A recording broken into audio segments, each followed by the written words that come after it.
કે ઈશ્વર સાથેનો પ્રેમ અને માનવી સાથેનો પ્રેમમાં શું ફેર છે? માનવી સાથેનો પ્રેમ આપણી કમજોરી બની જાય છે અને ઈશ્વર સાથેના પ્રેમમાં આપણી તાકાત બની જાય છે. આ છે ઈશ્વર સાથેનો અને માનવી સાથેનો ફેર.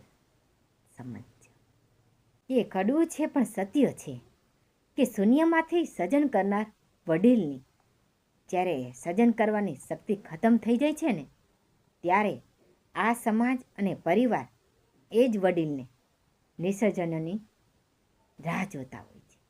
પણ લોકો એ ભૂલી જાય છે કે કુદરતનો નિયમ છે, વારા પછી વારો, મારા પછી તારો.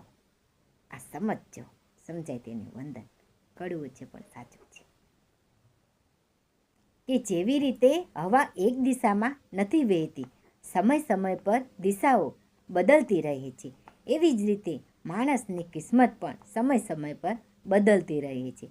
એટલે જ ખરાબ સમયમાં પરેશાન ન થવું, બસ સમયનો ઇંતજાર કરો, કેમ કે સમય જરૂર બદલાશે.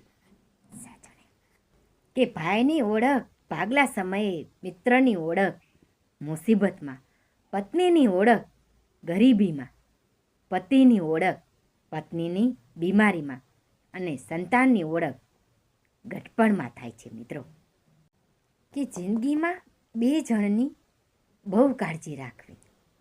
એક કે જેણે તમારી જીત માટે બધું હારી દીધું હોય એ પિતા, બીજું કે જેની પ્રાર્થનાઓથી તમે બધું જીત્યા હોય એ માતા. આ સમજાય તેને વંદન.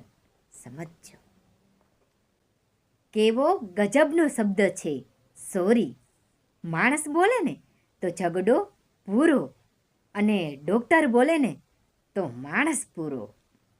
કે હીરા પારખવું કરતાં પીડા પારખવાનું સ્થાન ઊંચું હોય છે. આ સમજાય તેને વંદન.